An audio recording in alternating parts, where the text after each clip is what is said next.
I need me some magic spoon. Welcome to the Completely Unnecessary Podcast for Tuesday, May 18th, 2021. Alongside my chum, Ian Ferguson. I'm right here. I'm chummy Pat Contry in a fish sense. On the show today, we're talking about Sony betting on consoles. Wink. What is now considered retro? There might be a new slew of systems. They're now officially retro, according to one Japanese show. And we'll do a Patreon poll topic and Q&A and other bits and pieces on this busy Tuesday morning. Ian, how was your weekend? How was my weekend? Yeah. It was fantastic. My weekend was wonderful. How'd you know I was going to ask that? I just knew we were getting to that point of the intro. What are you talking about? It's always, we always change it up. We usually go through our weekends. No, it was wonderful. Friday was the first time my co-host on Extra Napkins and I were able to hang out in over a year. We recorded 2 episodes, ate at 3 restaurants, went to the butcher shop, the flea market, and a bunch of other stuff. What flea market did you go to? We went to Kobe's on a Friday. It was miserable. You went to a flea market without me, Ian? Yeah, we did.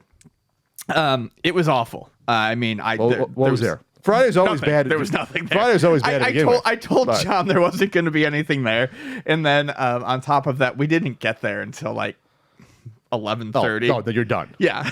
You got to be there by 8 at latest. From what I hear, the Friday, when I used to try to go to some Fridays, people were, because I remember one time I found a Saturday. It looked like a garage sale that spilled over into a couple of adjacent houses, but that was about it. From what I hear, Friday is like the pillage day for the other sellers at not just that flea market for the Saturday and Sunday, but also other flea markets and also people that sell like in Tijuana. They come on the Friday for some reason and they like get their goodies for the rest of the weekend. You got to get there super fucking early. I'm like before 7, it sounds like. But I've gone on Fridays. I think I found, one of the last Fridays I went to was probably like 5-6 years ago, I found a Saturn and like 5 games there. I was like shocked to find that. But in general, Friday's horrible. Yes. Yeah, it was bad. You decided just to go, though. Yeah, we just went to go. John has been thrifting up in Joshua Tree for the past every weekend. And since he got double vaxxed, that's what he's been doing. When you're thrifting in Joshua Tree, what are like little bunnies and little rodents selling stuff? I mean, apparently there's a huge flea market up there, and it's mostly like arts and crafts and stuff like that. Oof. Okay. Well, I mean, he's not looking for the same stuff you're looking for. Don't judge me. What else did we do? Oh, I went to the zoo for the first time in over a year. More importantly, on Monday. Supporting the best zoo, arguably in the world, but definitely in the U.S., North America. It was fantastic. Yesterday, the weather was overcast. It was cool out. It sprinkled just lightly for most of the day. Almost all the animals were active. I got to see the Tasmanian devils. What time did you go? We got there admittedly later than we wanted to. I didn't get there. We got there at 12:30. Yeah, usually you won't get there in the morning when they're waking up and, Yeah, no, that's the thing. Usually I try to get there by 10 or 11 because that's also when they do some of the feedings, especially for the Tasmanian devils. But almost everything was super active. It was great. I forgot just how much I love that place. And then we went and got ramen afterwards. It's like I wish I lived within walking distance of that place. I'd go 4 times a week. Oh yeah, just say hi to the critters. Sam the fishing cat. Yep. Sam, I don't know if you're female or male. It works either way. It does. Sam's a good name. Sam's a good name. Sam's a quality name. Going back to Who's the Boss. So what about you, sir? I watched a Netflix series. We talked about these crime. This is going to turn into a crime podcast soon enough if there's no retro gaming topics.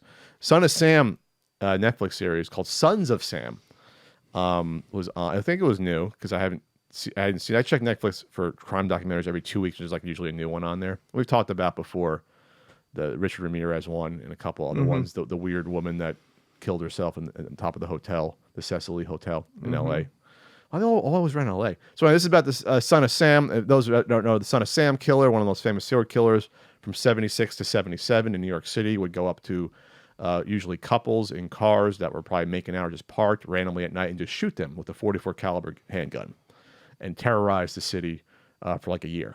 They had no idea what was happening and you couldn't stop it. Anyway, and they eventually caught the guy through good old-fashioned police work and a good break. And just, not really a break, it was good old-fashioned police work. They caught him because of a parking ticket and putting 2 and 2 together. Yeah. Which is kind of like having with Ramirez, kind of something like that. Anyway, so So this is more about the author of this book. What the hell was the book called? By Maury Terry, did a famous book in '87, basically trying to link Berkowitz, the killer, to a cult up in Yonkers where Berkowitz was from. Right. And being like, this could have been the work of cult members, multiple members in the cult, that actually did this, and doing pretty good work to sort of piece these things together and trying to interview not just Berkowitz, but trying to track down people that literally lived right next to Berkowitz, that there was like some clues in some of the letters that were sent to police. So it's like, this wasn't nothing. There was potentially something there, but then it delved into how obsessed this guy got and how like eventually ruined his life. Right. So like he had something, but then couldn't let it go. Even when it was like two of the people that were potentially in the cult, like died, like one committed suicide in like fucking North Dakota. One got in a car accident in New York the year later. They're trying to link it to, what the hell was his name? Manson and his cult. And like, so there was like these specious like links here and there. And then he was on talk shows. I think I remember seeing him on talk shows back in the day. He was on like Geraldo and other talk shows. And then like, it was interesting more until like what happens when you get overly obsessed with something like that. But when you look at the evidence in the Berkowitz case and the fact that like one of the most infamous things or weird things about it was that like all the sketches of the killers were really different. Right. And not just like, well, people look at things the same way. It's like 4 or 5 of the sketches are entirely different looking people with hairstyle. And so like, and a couple of them kind of match up to these two brothers that lived near Berkowitz. So it's like, this could have been something. And maybe the NYPD didn't pursue this as much as they could have. Right. But this author couldn't let it go for like 30 years. He kept trying to pursue more and more and like went into a rabbit hole. And it's an interesting thing. I learned stuff about the Berkowitz cases I didn't know, not that I knew a lot about it, but like it's interesting to learn about the Son of Sam killings, but also about this one guy and his pursuits. And it was narrated by Paul Giamatti doing the voice of Maury Terry, this guy. So it's like, it's fascinating. 4 parts, perfect for 4 parts. That seems like a good 4-parter. 4 parts, that's it. Maybe I will watch that. And it ventures out, it branches out into these other killings that they try to link, and it's interesting. It's interesting. I'm getting more into this true crime stuff, more and more. I'm fascinated by this stuff. And then I've been dealing with appliance issues. There's one thing that on the CU podcast you know about is electronics and appliance issues, whether it's TVs, printers, or refrigerators, or furnaces, or heating and air conditioning. I run the gamut. So the latest thing on my 8-year-old LG fridge ago, we thought the compressor went last year. It was actually a little $10 relay that told the compressor to turn on and off. Then the pump went to send water into the system. That was like $200 of parts and labor, whatever. That's not bad. Now the ice maker went. I just spent $200 on parts and labor to replace the ice maker. When in my head, I'm like, maybe it's not the ice maker. Maybe this fridge just hates me. So I replaced the guy, and the guy was nice, but like after I saw him put the ice maker in, I'm like, I could have done that. But okay, here's $70, $80. Like, I could have done that for peace of mind. Though I wanted someone to do it, but it didn't work. Still, just look up YouTube videos. Man. I know, Ian, but I don't want to fuck it up. My whole. I mean, I get it. I just don't think you would fuck that up. Well, thanks, Ian, for the vote of confidence. Faith in yourself. Oh, okay. So the ice maker's not working still. At least I thought. It's teasing me now. It's making like a single cube a day of ice. If Ian looked in there, he would see like single cubes of the shape. I had to buy on Amazon the little hexagonal cute little ice cubes. I've been dumping in there, and like, but I looked one day and I'm like, oh, I see. And I dumped it before, so I know these are brand new ice cubes. 2 of those like teardrop shape. Then I saw another one. So it's like it gave you 3 ice cubes. It's taunting me. It's like because you hear the ice cube maker turn and do stuff. Yeah. But if it's not working properly, I guess it's not telling the water come. I don't fucking know.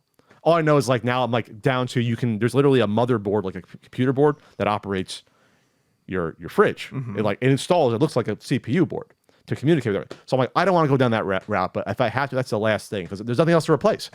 Replace the pump.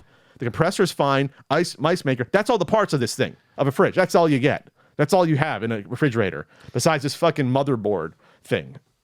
And people are like, what? Well, Pat, buy a new refrigerator. They're $3,000 for a refrigerator like this. They're not cheap, for this caliber of refrigerator. Fridges are not cheap. You have a Theseus fridge. Yes, Ian, it's turning into that. I replaced the handle. The handle broke. And then there was a replacement handle that was in the garage from the prior owners. LG had shitty handle design they've already swapped out. So this is like the old model that they stopped doing, right? Because they probably realized this is all the bad shit we got to replace. It's like getting the last year of a bad car before they discontinue it. But when you buy a house, you get the appliance with it. The washer and dryer have been fantastic, and the fridge has been fucking me. So, well, I'm sorry to hear. What are you looking up, Ian? Phoebe Cates? No, I was checking the bedding. I was reloading the bedding consoles. I'm loading. Don't fast forward. Don't. I'm getting my ducks in a row, Patrick. I don't think you're paying attention to my refrigerator woes. I know you all about use the ice more than I do. woes. When you come over, you dump that ice in that. Usually, I've just been drinking. What, you don't trust lately. my hexagonal ice cubes now? I'm just a little concerned about your ice maker. It's still clean water. It's still filtered water, Ian. You're judging me because my ice maker's broken. See what happens? I'm not judging you. See what happens when your fridge breaks? Fridge breaks. Friendships break. Friendships break. They fall apart. If you don't have a working top of the line fridge, Pat, I can't be friends ridiculous. with you. I've only been doing this podcast so I can use your refrigerator. I know. It's obvious at this point. So anyway, that's what I did this weekend. I ordered Mexican food, and of course I ordered. Pat should never order the full nachos again. This is how they get you. The half nachos is always like $9. Oh, for $2 or $3 more, I can get the full nachos. No one needs to eat that many nachos themselves, though.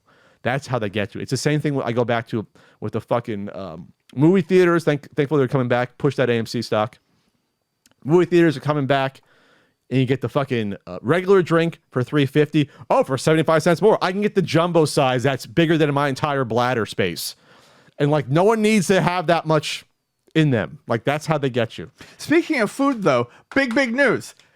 Had some pork roll yesterday. Oh, this is fantastic news, Ian. Yes. I had some pork roll yesterday. No. It was sliced Taylor ham. No. It says right on the box, pork roll. But it's Taylor ham brand, the sliced It's Taylor brand, pork roll. Yes. Right Taylor on the ham. box. But there's a distinguishing. We call it Taylor ham when it's the pre-sliced one. But anyway, you got the pre-sliced pork roll. Anyway. Vonnie had never had a pork roll, egg, and cheese. So I made her a pork roll, egg, and cheese. What did she think about it? Oh, she thought it was great. So that was fantastic. It's the first time she ever had pork roll? First time she'd ever had pork roll. And she's like, I get it now. I get it. She was like, I get it. She's like, this is It's not Spam. It's not Scrapple. It's not Canadian bacon. It's pork roll. But that brings me to my next point. Right. I'm going to have some Scrapple this afternoon. Bought some Scrapple, too. Okay. I think I've had Scrapple in forever. I couldn't know what it tastes like. Never had it. But it seems like something I'd like. So you got the pre-sliced one, but you can get the real pork roll encased at our local place. You can get at the real. You want to slice yourself. Yeah. You slice it yourself. You can get that thicker piece. They're thicker, but you go for that. You go for the pack. You could do the Pac-Man thing. Did you cut out the Pac-Man? So you. I do the cross. Oh God, I knew you were gonna say that for some reason. The Pac-Man does work a little bit better. If you just do a straight slice across. Here comes Pac-Man. Yeah. When you're a kid, you're eating Pac-Man for breakfast. It's great. Does work better. You're slicing that Pac-Man. But yeah, I'm excited about this Scrapple. I like these formed chopped meat products. They're usually delicious. It used to be meat at one point. It was meat at one point. Yeah. So yeah, real excited about It's round. It was once made of meat. Did you know Scrapple is called Pan Rabbit in Germany? Is this what our podcast is becoming? There's no This is what I do. This is why people watch us. It was called Pan Rabbit. Pan Rabbit? Pan Rabbit. It was brought to America by the Germans. Who actually eat rabbit. You go to a German restaurant, they usually have rabbit. I've had it before. So Pan Rabbit, I just think of as like cheap rabbit, mock rabbit. I don't know if wait, you say you can buy that here? What, Pan Rabbit? Yeah.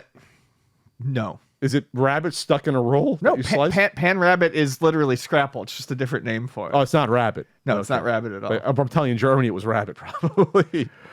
No. Really? No, I did the research, Patrick. Okay. That's weird. Anyways, right. New DK game, maybe? Maybe a new DK game coming out? Mammy? Maybe. Mammy. Okay, maybe. No, jeez. No, I did not Mammy. say that. Maybe. Like if you read maybe, MEBBE. Maybe. Okay. So that could be a lot of fun. They don't know if this is going to necessarily be more like the 2D style or if it's going to be an open world game. There hasn't been an open world Donkey Kong game since the Nintendo 64. I was one. going to say 64. Yeah, I think that was the only one they ever did. And there seems to be The Wii U one was just what? It was just the Wii 2D, 3D-ish? There was no Wii U one. Switch, whatever. Oh well, there was the Wii Donkey U. Kong Country. Yeah, there was the Tropical Freeze was just a 2D one. Yeah, that was a game. Yeah, though. yes, it was. You're right. You're right. You don't have that much confidence begin with modern games. You make me second guess what I do know now, I which know, is I'm very sorry. little. That was bad. First the fridge goes, and now my mind. You think my mind's going. Okay, so that was 2.5D or whatever. Okay, so this might be a 2.5D. Could be a Donkey Kong Country is 2.5D. Yes, 2.5D. So there's also some rumor that it could be a mixture of the two games, like Scrapple and Pork Roll. like Scrapple. Oh my, Mix them together. a Scrapple roll. Breakfast burrito with cut up pork roll in it. That would be so good. Be so good. I would do that. Oh, sorry, go on. You threw me off, man. Yeah, now I'm just imagining that. Yeah. So yeah. we don't know what it's going to look like, but it's a heavy rumor. Yeah. Oh, and it's the big rumor is that it's being done by the Mario Odyssey team. Yeah, and that's where when I think about that, I think, well, maybe that's not going to happen just because Donkey Kong, while we all love the old Simeon, isn't nearly as popular as Mario. And would you really throw that team behind a huge game like that with it being Donkey Kong? Yeah, I just don't know that I know. see the popularity there. I don't know if Donkey Kong himself as a character, or obviously now it's, he's got Diddy Kong and the three other ones, and old Grandpa Kong, who was the original Donkey Kong, I guess. I don't know if that warrants a game like that, me personally, versus just doing a 2.5D one, which is okay, it's fine, it's Donkey Kong. I just, I don't think that there's enough interest in Donkey Kong necessarily for them to put that kind of effort into it. No, Donkey Kong has become like a legacy character that he still shows up, but he ain't leading the way for anything. And I feel like he's perfect for those 2.5D games. Yeah. I mean the Donkey Kong Country style ones, which they have interestingly said the rumor says would be dropped from the branding because Donkey Kong Country has become Donkey Kong outside of some arcade throwback stuff. Oh, there's an update on this article, too. Update. According to the highly respected Donkey Kong fan site, DK Vine chimed in on the report. And they said development of the new Donkey Kong game purportedly began around 2017 or 18 when Nintendo decided to bring Donkey Kong back internally for the first time internally since Donkey Kong Jungle Beat, although Jungle Beat was more of a stopgap than a permanent status quo. I've been led to believe this is a new EPD team that has formed from other teams specifically for the purpose of creating Donkey Kong games. Do we need a new team to be created? Is there enough Donkey Kong games that you can make to have one team dedicated to Donkey Kong? I don't know about that. I don't think so. I don't think Donkey Kong is not Mario. He's not right, and we don't need another Mario because we have Mario. This is a weird example if this is true of Mario. Yeah. You know how we said they don't do F-Zero because they don't want to. Yeah. I mean, Mario's your platformer guy. Maybe Donkey Kong can do these little one-offs every 5 or 6 years, but Mario's your platformer. He's the guy for that. He's your bread and butter. So this is weird, but all right. Well, I'm not saying people don't deserve a Donkey Kong game. I like Donkey Kong Country. No, I do too, but I would keep it to that 2D thing. I don't think it needs to be that much more. Right? It doesn't need to aspire to be much more than that. Okay, what do we know? Huh? What do we know? What do we know? Well, I'll tell you what we do know. We do Ian? know that you can get some refurbished Nintendo Switches. So this is interesting because this means that you're well into the middle age of the life of a console when Nintendo officially has a website that has so many returns and problem ones that they fix up to resell. But that's good news though, because that also means that they're now fully available again and you can get them. And you can order them brand new from Nintendo's site, which I had no idea. You can order Switches, so they're available. You can order You can order the Animal Crossing Switch. Yeah, the Animal Crossing one is there, which is odd. I never thought we'd see that. And they're not sold out. That one's there. The blue and neon red is available, but the gray is sold out. So you can get refurbished full Switches for $260, or Switch Lights for only $170. So that's the average. That's actually the prices we sell them for at Luna Video Games 2 locations, San Diego. We sell them for those exact same prices. I don't know what kind of warranty they offer here. We offer a 90-day warranty. They would probably do minimal of that, Ian. I don't want you to look at me like that. You have to turn the wheel off. Are you trying to sell me on it? Trying to sell me on a used yellow Switch Lite? I don't know. I'm in a mode. But once you get closer to like 150 because I've thought about getting a Switch Lite for even 200. I'm like, that's not bad for a Switch Lite. If I wanted one just to travel, if it was conventions last year, like it's a little bit smaller, it's a little more compact. You don't have to worry about the Joy-Cons snapping off or whatever. I thought about it. At 170, that's close to impulse price. Once you get to that low, it's like, all right, I don't need it, but okay, go for it. It'll be nice it's nice for people to have this option. I can't believe they have this. I really can't believe you can get the Nintendo Switch Animal Crossing one. Is that not available anywhere? It might be. I stopped paying attention to it. I assumed it was never going to be seen again after it released last year. But yeah, Nintendo, this is something that I think a lot of people don't know. Nintendo offers refurbs on their website, and it's a great way to get stuff for... you can buy it on Target right now. Stuff. Okay. So that's restocked. A local store has it. Sometimes for a reasonable price. My buddy John actually got his Wii U this way through the Nintendo refurb shop back when the Wii U was current, and they actually sold it for a really reasonable price. Is that how I got mine? That might have been how I got mine. I might have told you about it, actually. Because it was like $30, $40 less. Yeah, it was a real deal. It was like $250 versus $300, something like that. Or $240, $230. And even though the SNES Classic and the NES Classic haven't been in production for a while, every once in a while they throw refurbs up on this website too. Oh, I didn't know that. They have refurbed NES Classics on I send people to this website all the time. What do they charge on those? I think they charge like $10 less than new. It's like $50 for the NES. I think that's what it was, and it doesn't come in its original box, but they repackage it in like a plain box. Like someone bought one, and sent me pictures of what it looked like when you picked it up, and it looked fine. And the thing with a lot of these refurbs are Nintendo. There's not a lot of stuff on these that can actually truly be taken apart and repaired. So a lot of times when these refurbs come back to you, they look brand new, and I honestly think with some stuff, it's people didn't know what they were buying. They didn't understand it. It's a legitimate return, not that there was a problem. Sure. I know John had no issues with his Wii U. You didn't have any issues with yours. Everyone that I know who's gone and gotten something through Nintendo's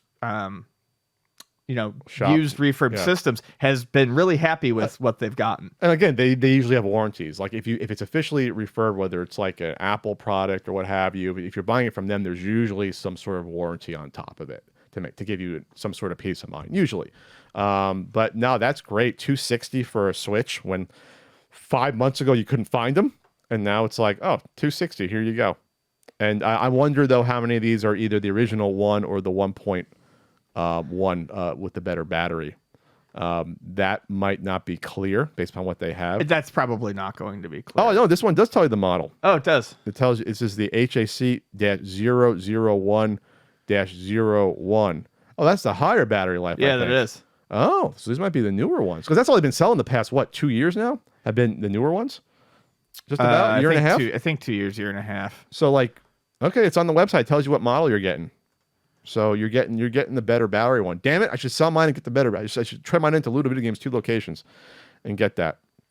Yeah, it says 4.5 to 9 hours of battery life. That's the newer one, I think, because the old one can't go 9 hours on anything. I don't believe. I think that's yeah. Yeah, no, those definitely.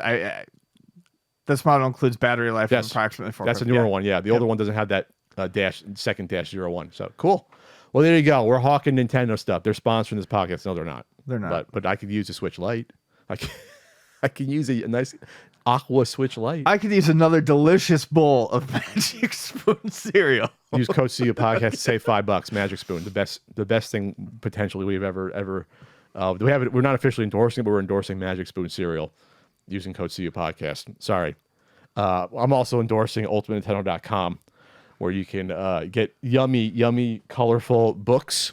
Super Nintendo is in purplish, and then blue for NES, and there's also colorful enamel CU Podcast pins and RBI baseball stickers in gold. Solid meat. Solid meat. Ian still never got one of the stickers. Never got one. I don't know what I would do with it. I can snip it off for you like a raffle ticket. We can do an arm length. I should sell them by the arm length, like the raffle tickets. Remember the raffle tickets? Oh, yeah. Arm length, $20. I don't want that guy. That guy's bigger. You get a couple bigger arm length. Remember the 50-50 splits at high school ice hockey games? I didn't have that, Ian. No, they probably did it at like baseball. Like I just remember the 50-50 raffles through the church and they do 50-50 raffles 2 a day. Our summer fair, they would do that. Yeah. So anyway, yeah, so ultimatenintendo.com, and then I'll be on Twitch Wednesday night, twitch.tv/CountryCode. For Wednesday night, Ian loves it. My favorite 80s night. commercials. My His favorite night of the week. He comes in every, he says hi, we have him on, you know. I talk about my favorite commercials. I talk about all the commercials that I was in. Talks about Pan Rabbit. Pan Rabbit. Pan Rabbit sounds terrible. And on cameo.com/PatCountry. I just wish someone a happy graduation getting their electrical engineering training done. So that was good for them. Nice. Let's talk about a little bit of bullshit. eBay has banned adult games. You cannot buy adult games on eBay any longer. And those eBay commercials, you can find it on eBay. The ban won't just apply to old copies of Leisure Suit Larry, Magnum Cum Laude Uncut PC Edition, but all games with a rating of X, XXX, R18, or unrated for an adults-only audience. Games aren't rated X, it's adults only, but I see what they're saying. It's like anything above mature or rated R, basically. As Kotaku noted, the new rule won't apply to games in Australia rated R18. Probably because Australia's fucking rating system is insanely conservative, even by like our standards. Yeah. Very, very weird. It's closer to Puritans down there. Yeah, it's very strange. But yeah, this is I hate this. I hate how sexuality and sexual things are criminalized in the U.S. and violence is totally fine. Violence is totally fine. I always go back to when they switched from the PG when they got PG-13 for the first like 10 years of PG-13, they really used it very carefully. What PG-13 was. Then it got to a point like by the mid to late 90s where, PG-13 is now an R-rated movie with no boobs. Like that's, or no saying the F word. That's basically what it became. And it's not like, I saw Lethal Weapon when I was a child, and I probably shouldn't have, but I did. So don't say, Pat, you shouldn't allow violent movies. I'm just saying the rating system is fucked. It's fucked. Oh, yeah. For movies, and that, like, you can't show a boobie or a butt, or you get rated R, and like you can show like one, but it's even still rare to see a boob in a PG-13 movie. They used to be in PG movies, nudity in the 80s. Then it turned into I can shoot you in the head in a movie. That's PG-13 as long as there's no blood, but you're getting shot up still. So it's like, how is that good for a 13-year-old or with parents' permission, younger? But like you can't see a boob. Like I never got it. We're a backward society. We glorify violence, obviously, and I don't see why. You can't see. It's stupid. It's just stupid. American values. I'm not accusing you, listener, directly. I'm saying American values in general, don't come at me, are extremely puritanical and fucked. They're just awful. Yes. My father, I'll never forget this. I hope my mom's not listening to the podcast. I saw Lethal Weapon 2 in the theater when I was, what was that be? Would that be 89? I was 9 or, yeah. Was that a PG-13? No, it was not. Okay, I was going to say. That's a hard, violent movie. I was going to say, why are you bringing it up? Good old Dick Donner I love it, one of the most underrated directors ever. No, I'm bringing it up because you see Martin Riggs, Mel Gibson's character, literally shoot people in the stomach and blood coming out and like slam their heads in the car doors. But my father covered my eyes for the sex scene in the theater. That's what was gonna fuck me up mentally, Dad. Was seeing, some nice European boobs. But don't worry, Martin Riggs can fucking go on a rampage, Archer style. That's basically what I got, and just fucking kill all these South African folks. Great. I like the plot of the movie, by the way. I like Weapon 2. But it's nuts. It's nuts. Sorry. So now I can't get Larry Magna Cum Laude on eBay. I can't. Actually, it wasn't a bad game. I had cute little mini games for this stuff. Never played it. That was the last real Leadership Larry game, probably. You're playing as a nephew in college. But it's not hardcore sex. There's depictions of sex in that game, in the adult-only version. There's depictions of sex. Yes, but you don't see, like, insertion or... You don't see Larry's, not Larry. Is it Larry? It is still Larry. You don't see, like, any parts or anything, No parts. Leisure Suit Larry Magna Cum Laude uncut. No parts. No parts. You don't see the bits and goodies, but oh, God, I'm so fucking annoyed. I'm so annoyed by so many things today, including my ice maker. Well, are we going in any direction in this?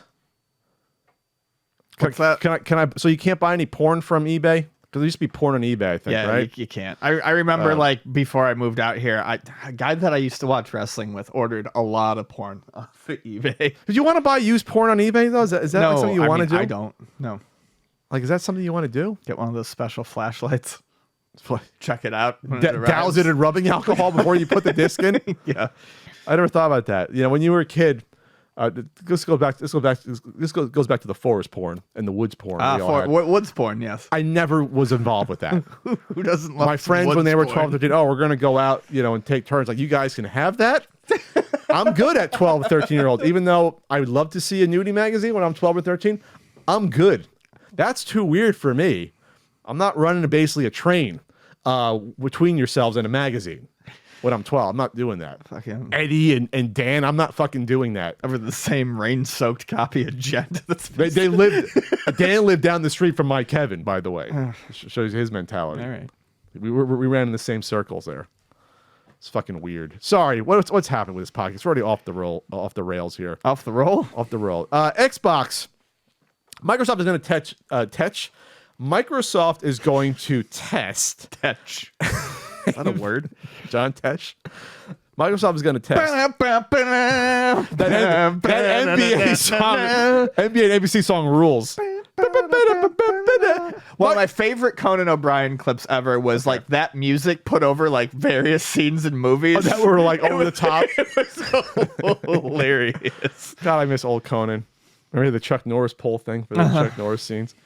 Okay, so to bypass scalpers, Microsoft tests Xbox Series X reservation system. The company is testing the program for a small group of Xbox insider members who own the older Xbox One console and are likely to upgrade. This is an article on PC Mag from Michael Can. Thanks, Michael. So thanks for reporting. Thanks for reporting, Michael. It's to be open to a small number of U.S. consumers. It's currently targeting owners of the last generation. They tweeted this out on May 11th, about a week ago. So they have to register to a chance to reserve one. Limited space is available. Don't. And not all who register will be selected. So this is basically a pilot program to pre-select you to be able to. It's almost like how we buy tickets at Comic-Con. It's like, okay, you're going to be pre-selected, and then it'll be a pool that we select from to do it. They'll tell you when you can. Yeah. Yeah. It won't necessarily require commitment, but if you're picked, it'll ask you, are you willing to buy one? So this could be a way forward in order to sell consoles directly.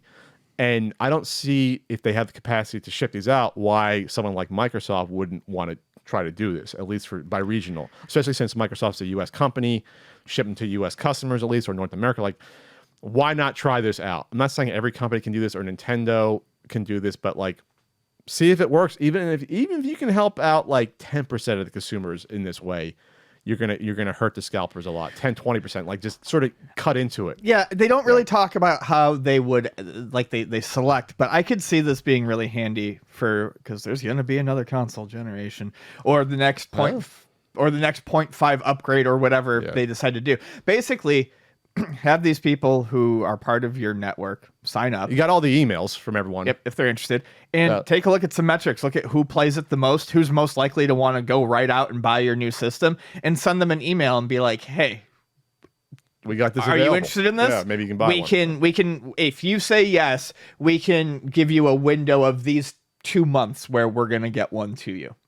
Something sort of like that. Sure. And basically sell directly to them so they don't have to go out of their way to do it. Yeah, they win. Scalpers are cut out of the process. Scalpers lose, and obviously, a third-party retailer will lose out potentially, even though like they can't keep these in stock. Whenever I see an alert, they're back in stock on Best Buy, and it's like they're gone in like 2 minutes, 3 minutes. It's an interesting, it's an interesting idea, and it reminds me a little bit of what Playdate has said they will do when they release their system. In that basically it's never going to sell out, but you can always reserve. And they'll give you a date, kind of a rough idea of when they're going to get it to you. And these are ways that I think are good for people who are a little bit more patient to, I guess, get that anxiety out of their system. Be like, okay, I might not have it immediately, but I know when I'm going to get it. And then they're less likely to turn to a scalper or something like that. And plus, we always forget, like, social media is not everyone. That's a minority of people. And not everyone is waiting. If you're, Billy Lunchpail. Billy Lunchpail. You're not on social media during the day. He loves Scrapple. You like Pan Rabbit. And he loves his Pan Rabbit. And you're not going to be available to be online to see an alert and then buy something for yourself or for your kid. And like, that's not how consumerism works for most people. It's shifted weirdly the past 3, 4, 5 years. And obviously scalping bots have hurt that and exacerbated it. But most people are like, oh, it's sold out. Oh, bummer. I'll check back later to see if it's back. Right. So, I love this. I hope more companies do this. I hope more sell directly. It's capitalism, just sell directly and everyone wins.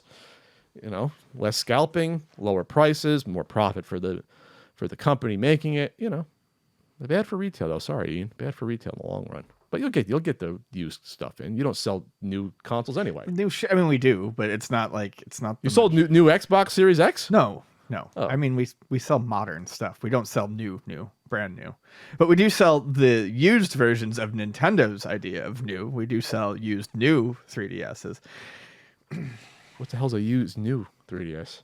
The 3DS there was the 3DS, 3DS XL, new 3DS. You're being cute and pithy. Yes, I'm being pithy. Good, Ian. Very good. What about Ubisoft switching strategies? Yeah, God, this article. Holy shit, this article is full of all of that speak that I love so much. Corporate speak. So much. I want to put Ian. Corporate speak. If I had my druthers, I want to put Ian in a corporate environment for only a month, where you got to wear a suit or at least business casual for a month and work in a cubicle like I did, like I slaved away. I want to see it. I want to see it just to see the awkward interactions you have to force yourself with people that you don't like for that long. You're spending more time with people than your family, basically, that you can't stand. I'd evolved these glands that allowed me to spit venom. Maybe like that guy in X-Men First Class got the gills. Yeah. So Ubisoft came out and said a bunch of stuff that doesn't make me feel very confident about Ubisoft or being able to enjoy their games. I was just talking last week about how I enjoy The Division. You like the multiplication as well? That's a good one. Anyway. Was it actually a good one? I caught you off guard. I don't know if you're making fun of me or actually laughing for real. I can't tell. Your face is turning red. No, it's good. I like that. Wow, I got him. That's my kind of humor, Patrick. So the company said that they are going to expand their free-to-play offerings. Can I say this quote? Yes. In line with the evolution of our high-quality lineup that is increasingly diverse, we are moving on from our prior comment regarding releasing 3 to 4 premium AAAs per year, said Ubisoft's chief financial officer, Frederick Duguet. So it is indeed no longer a proper indication of our value creation dynamics. Oof. Wow! So this got twisted immediately when this came out. It meant like, oh no, Ubisoft's not making AAA games again. That's not what it means. No. So, but they are expanding to free to play. So they said that they're putting out the 4 AAA games a year is no longer the indicator of something, etc. that they want to see. They're going to expand it and do a lot of free to play as well. They're going to diversify. Yes. So with a lot of their style of games like Division's going to be the first one that they're doing this with. It's called Division Homeland, I believe, and Division Heartland, and it's going. It's a standalone experience. They're building this up like it's going to be a full entry, not a side entry in the series, and it's going to be. I'm just thinking of the Switch calculator app. Sorry. Oh, that's okay.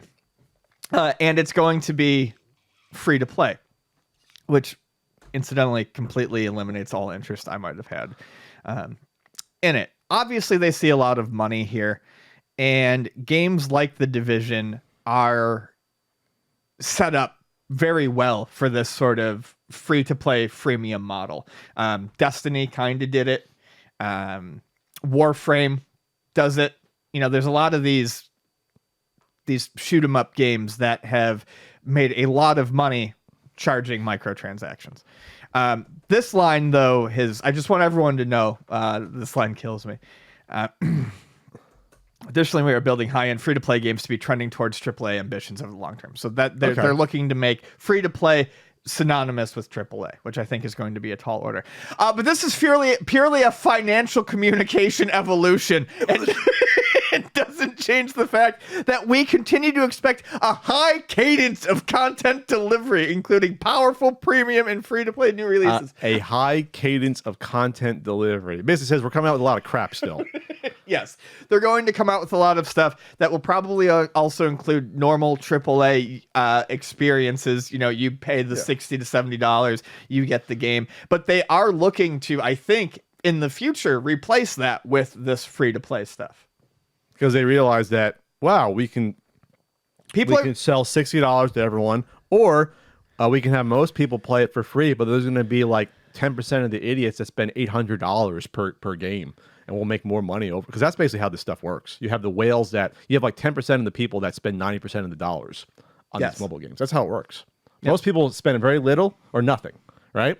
And they get most of the experience out. But you have some idiots, not idiots, spend the money the way you want to, but if you have a problem, end up spending several $100s at least on some of these games. There are plenty of people who can play these games over many years. And I mean, essentially, they end up paying what would equate out to like a monthly subscription fee or something. Oh, sure. That. There are definitely people who play these things responsibly. There's some people who never put anything into them. But some also spend thousands. Yes, they do. Because some of these games are based almost like getting random things like in card packs, where you spend money to hopefully get shit versus paying directly. Which is gambling. It is. And so, yeah, they have a problem. But hey, people have money to spend, and they're going to spend it on shit. And, so they're just Ubisoft tapping into that. Hey, we see where the money is. We're not stupid. We want some of that money. We want some of that money as well. I don't think it's it doesn't sound attractive though, or appealing. I mean, but I'm not the market for free to play. We're not the market. And I understand. I talk shit about a lot of free to play, but I think I'm just the wrong age for it. I think there's a lot of people younger than us who are just used to it. This is kind of a model they've been dealing with their whole lives. And they're getting high quality games that are free. We didn't have that. Right. And they know how to and they know how to play them properly by spending what they need to spend and no more. Sure, maybe they'll spend $10 on it and get a couple of things they like. But I'm beyond that. I don't have that interest. I want to be able to buy a game and just have everything I need right there. Yeah, we don't want to have to outthink the system or be like, well, if I grind out, I could then get ahead by not spending the money. No. I'll spend $60. I got the cash. Just give me everything. Right. That's where it's changed. But again, yeah. Imagine if back in the day it was like, well, we got a free-to-play Super Mario Bros. 3 where you can wait a week and a half in order to get to the second world, or you spend $10 now and you get that second world right away. Sure. That's basically the equivalent. Yeah. We didn't grow up with that. No. We didn't grow up with that. We would do our DLC was renting the game repeatedly. That was the closest thing we got to DLC. Renting Ninja Gaiden 7 times until you beat it, which was still cheaper than buying the game. But that depends on your rental place too. Well, it's $3 usually to rent, $2 to $3. Yeah, thereabouts for a couple days. So anyway, that's fun. That's fun. What else is happening, Ian? Anything else happening? Are we done with this really weird 43-minute intro? I think it's time for a slide. Slippity slide. Living in the city. It's do or die. Ian, come along and ride on the Fantastic Sea podcast.